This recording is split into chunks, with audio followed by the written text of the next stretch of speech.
Fake calls చేసి బెదిరించడం, నమ్మించి మోసం చేయడం, మాయమాటలు చెప్పి డబ్బులు కాజేయడం, ఇలా ఆన్లైన్లో ఎన్నో మోసాలు జరుగుతూనే ఉంటాయి. ఇక వీటిలో ముఖ్యంగా ఆన్లైన్లో గేమ్స్ ఆడి వేలల్లో లక్షల్లో డబ్బులు పోగొట్టుకున్న వారు ఎంతోమంది ఉన్నారు.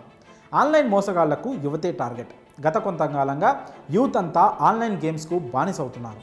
ఇప్పటికే దీనికి సంబంధించిన ఎన్నో వార్తలు నిత్యం సోషల్ మీడియాలో చూస్తూనే ఉన్నాం.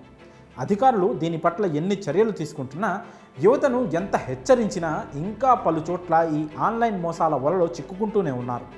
ఈ క్రమంలో తాజాగా జరిగిన ఓ సంఘటనకు యావత్ దేశమే ఉలిక్కిపడింది. ఆన్లైన్ గేమ్స్ ద్వారా ఒకటి కాదు, రెండు కాదు, ఏకంగా 96 లక్షలను పోగొట్టుకున్నారు ఓ యువకుడు. దానికి సంబంధించిన పూర్తి వివరాలు ఇలా ఉన్నాయి. సోషల్ మీడియాలో ఆల్రెడీ ఈ ఘటనకు సంబంధించిన వీడియోను చూసే ఉంటారు. జార్ఖండ్కు చెందిన హిమాంష్ మిశ్రా అనే 22 ఏళ్ల యువకుడు ఎక్కువగా ఆన్లైన్ గేమ్స్ ఆడుతూ ఉంటాడు. ఇలా గేమ్స్ ఆడుతున్నాడు కదా అని సాదా సీదా మనిషి అనుకుంటే పొరపాటే. స్టడీస్లో ఇతను టాప్ స్టూడెంట్. ఐఐటి జేఈఈలో ఏకంగా 98% మార్కులు సాధించాడు. కానీ ఈ ఆన్లైన్ గేమ్స్ అతని జీవితాన్ని ఒక్కసారిగా చిన్న భిన్నం చేశాయి. అతని బంగారు భవిష్యత్తుని రోడ్డున పడేశాయి.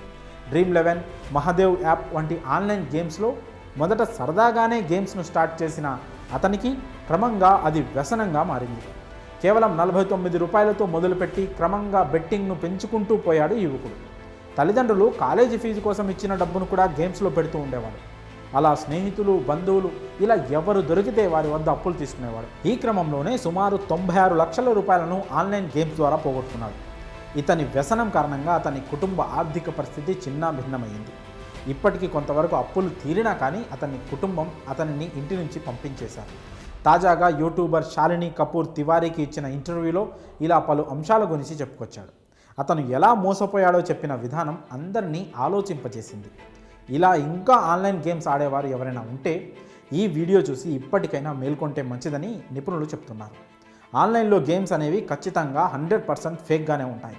ఎక్కడో ఎవరో కంటికి కనిపించని వ్యక్తి మీ డబ్బును అడుగుతున్నాడంటే అది ఖచ్చితంగా మోసం చేస్తున్నట్లే అని గుర్తించాలి. కాబట్టి ఇక నుంచైనా ఈ ఆన్లైన్ గేమ్స్కు చెక్ పెట్టి యువత తమ భవిష్యత్తును కాపాడుకోవడం మంచిది. మరి ఈ విషయంపై మీ అభిప్రాయాలను కామెంట్స్ రూపంలో తెలియజేయండి.